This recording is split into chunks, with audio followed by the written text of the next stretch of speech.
Sabrina Carpenter just dropped what might be the most controversial album cover of her career. And the internet exploded.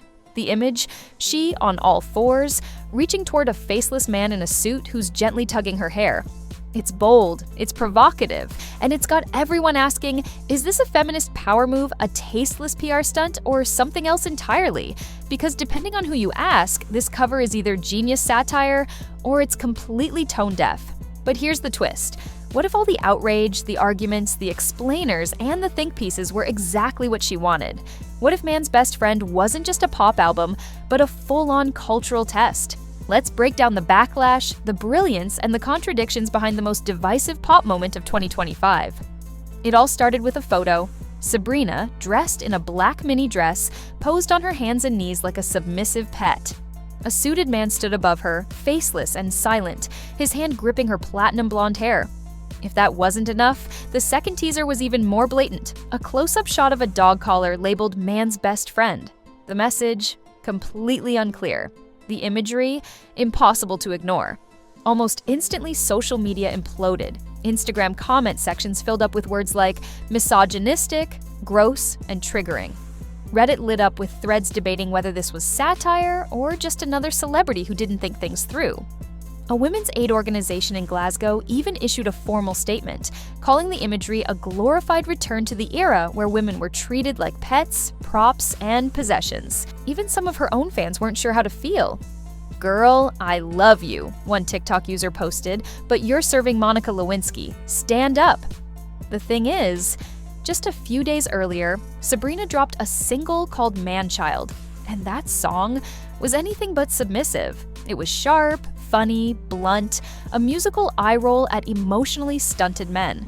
The lyrics were full of cheeky takedowns and scathing observations, the kind of sarcastic feminist pop that has become her signature. One line literally said, "Did you say you're finished? Didn't know we started?" Classic Sabrina. Witty, confident, and clearly not in the mood to babysit grown men.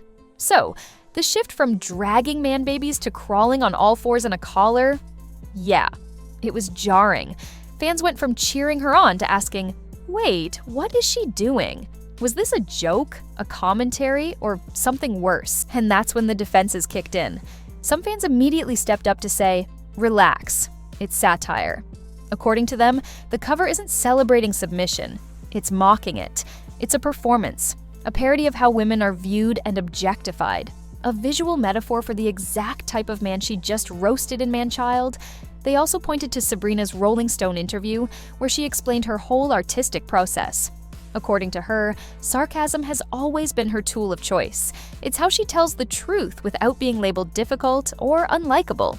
She admitted that she uses humor and irony to soften harsh realities, because when you're a woman in pop, being blunt isn't always safe. But there's a catch. Even her most loyal fans started asking, if your satire looks exactly like the thing it's mocking, does it still work? Because to the casual viewer scrolling Instagram, all they see is a hot girl on her knees next to a faceless man. Not the irony, not the nuance, not the layered commentary, just the image. And that, critics say, is the real problem. In that same Rolling Stone piece, Sabrina had a lot more to say, and it's clear she's not clueless about the backlash. She called out the public directly. "You complain that I sing about this stuff, but those are the songs you made popular. You post the sexy clips, you stream the songs with innuendo, you ignore the ballads." And she's not wrong. Her sensual, sarcastic persona is exactly what the public clicked on, shared, and elevated. Now that she's taken it a step further, suddenly it's too much? She also admitted that she feels a constant pressure to be funny, ironic, sexy, and clever all at once. Because in pop music, especially for women, being sincere often gets you ignored. But perform it with a wink? That's when people listen. Which makes you wonder, is this cover actually about submission at all? Or is it about control? Her control? Still, that didn't stop the discourse from spiraling into even darker territory. Some trauma survivors on TikTok said the image felt triggering, like it glamorized power imbalance and male dominance. Others linked it to the resurgence of tradwife culture online, the fantasy of the obedient, domestic, hyper-feminine woman who exists only to serve her man. Even Sabrina's Rolling Stone shoot didn't help. Styled in gingham lingerie, posed with a deer in a floral meadow. It looked like a twisted fairy tale version of barefoot and pregnant femininity. One user called it Pinterest core for misogynists. But here's where it gets complicated. A growing number of feminists actually defended the aesthetic, saying it was smart, subversive, and deeply ironic. She's using the male fantasy to expose how ridiculous it is. One writer explained, "This isn't submission, this is performance art." Another fan even floated a theory. What if Sabrina's going to reveal that she also plays the man in the suit? That she's both characters? If that's true, then she's not just in the photo. She's in charge of the entire scene. It's a compelling argument. There's also the elephant in the room, her audience. Sabrina Carpenter's fan base includes a lot of young girls. Kids who grew up watching her on Disney, teens who listen to her music while figuring out what relationships, power, and confidence even mean. So when parents saw the album art, many of them felt uncomfortable, even betrayed. One mom posted, "My daughter loves her. And now I'm supposed to explain this photo? Come on." Sabrina's response, "I'm not making music for them." A bold statement, but a risky one, considering a large portion of her success comes from that exact demographic. And critics argue that you can't have it both ways. You can't say, "I'm not for kids," while knowing full well they're your biggest streamers. Then there's the business side of it. Let's be honest, controversy sells. And this rollout, it was masterfully timed. The man's best friend album art, the Man-Child single, the Rolling Stone cover, all within days of each other. Whether it's rage bait or brilliant marketing, it got people talking.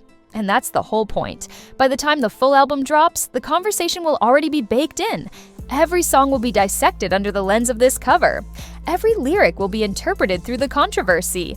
That's not a glitch in the plan. That is the plan. Sabrina didn't just release music. She launched a multimedia campaign designed to provoke, confuse, and dominate headlines.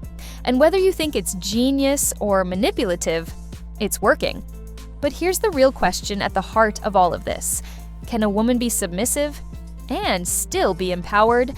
For decades, feminism has preached dominance, control, and independence as the hallmarks of strength. Be the boss, call the shots, be on top. But what if power doesn't always look like that? What if Sabrina's cover is about choice, about complicating the narrative we've been fed, that submission equals weakness? What if, by owning that image, she's reclaiming something that's always been used against women? Of course, not everyone will see it that way. Some will say it's dangerous, others will say it's brilliant. But maybe that's the point. Maybe it's not supposed to make you comfortable, maybe it's supposed to make you think. So, where does that leave us? Sabrina Carpenter didn't just release an album cover, she launched a cultural grenade. She's not asking for approval. She's not even asking for praise. What she is demanding, unapologetically, is your attention. And she has it. Whether she's a feminist mastermind, an accidental provocateur, or just a really savvy marketer, one thing's for sure. Man's best friend has already made its mark, and the album hasn't even dropped yet. If you liked this breakdown, hit that like button, subscribe for more deep dives, and let us know in the comments. Do you think Sabrina went too far? Or is this the kind of bold, messy pop we need more of? Until next time.